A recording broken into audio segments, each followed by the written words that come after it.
Beautiful day, Patriots. How are you? So we're going to continue on this little series that we've got going on about the plasma discharges and the petroglyphs, world history, and biblical prophecy. Okay? Now, in Revelations, it talks about how man will fear for what's coming, and they will plead for the rocks to fall on them. Okay? And that's kind of a weird thing, right? To sit there and say, I wish this rock would fall on us and kill me, for the fear of what they're witnessing. And with this last video we were that I was watching with this guy talking about the plasma discharges and the petroglyphs in the different part of the world, and how they were in a cave, and that the cave was on a mountain, and that the evidence kind of shows that there was shock waves and extreme winds coming this way, and that the cave entrance was on this side, and that if you were inside this cave and you survived these winds and these shock waves, and it would just destroy everything around you, absolutely everything. You would see that there's going to be no hope for mankind anywhere that's not in this cave or one just like it somewhere else around the world, let's just say, because that's where these petroglyphs are being found and he's talking about. Because this is what the Bible says too. Incredible destruction, like it's never been seen before. Okay? And if you were in that cave, would you not say, rocks fall on top of us so that we do not have to experience what's to come? Because you wouldn't even know if these storms would ever end when you're in it. You wouldn't know if you would survive yourself personally. So if a group of a civilization, because we know man's always survived each one of these events. The flooding, Noah saved man. But when the earth was spin in a direction and then spun back down the other direction, right? Humankind always still survived.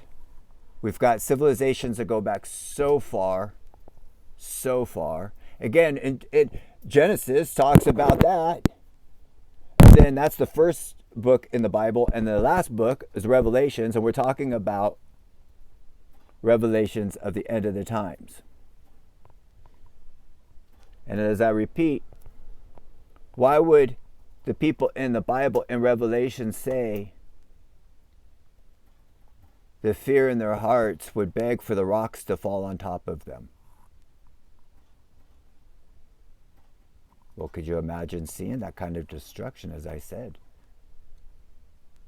Seeing the lightning behind and in front of you.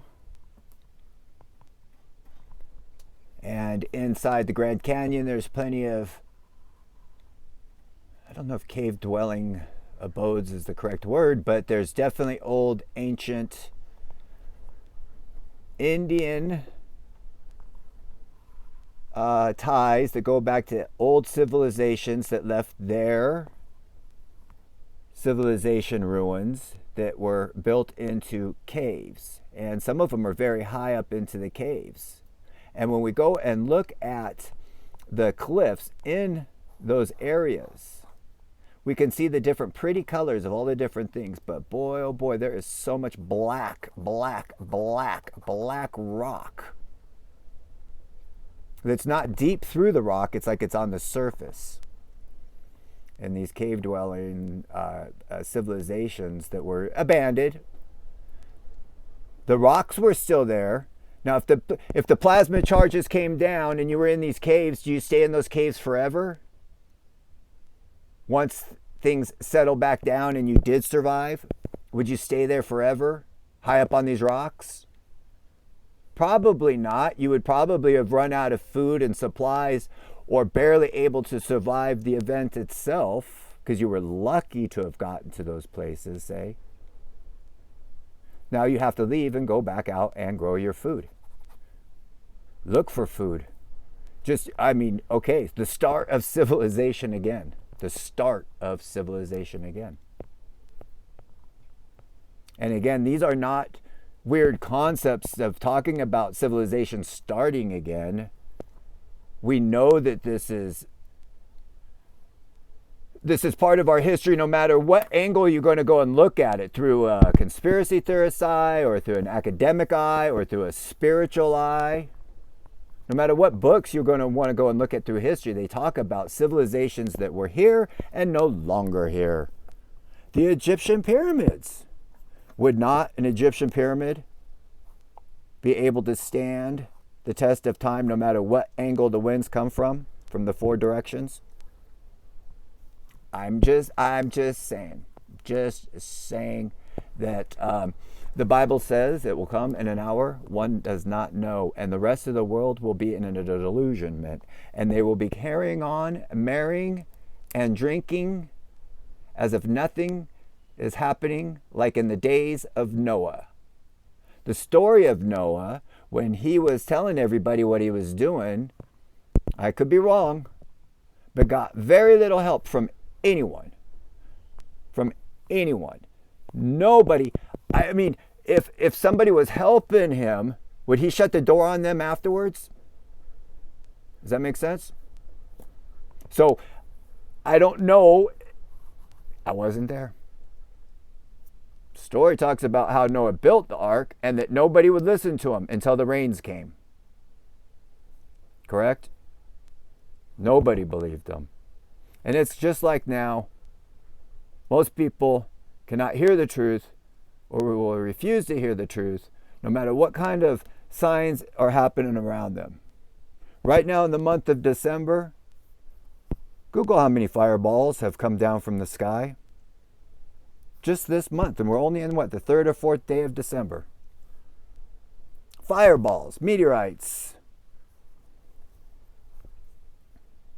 Like another system's coming in, and another storm is coming in. Prepare yourself for all things to come, especially the deception of man. They say we know our history repeats ourselves, so study your history, but whose history are you actually studying and following? Is it man's and government's doctrination? All schools that you and I went to that were public were government, let's use just the word mandate right now. Curriculum. It's all done and approved by the government, what the people would learn. So you and I have a government doctrination education.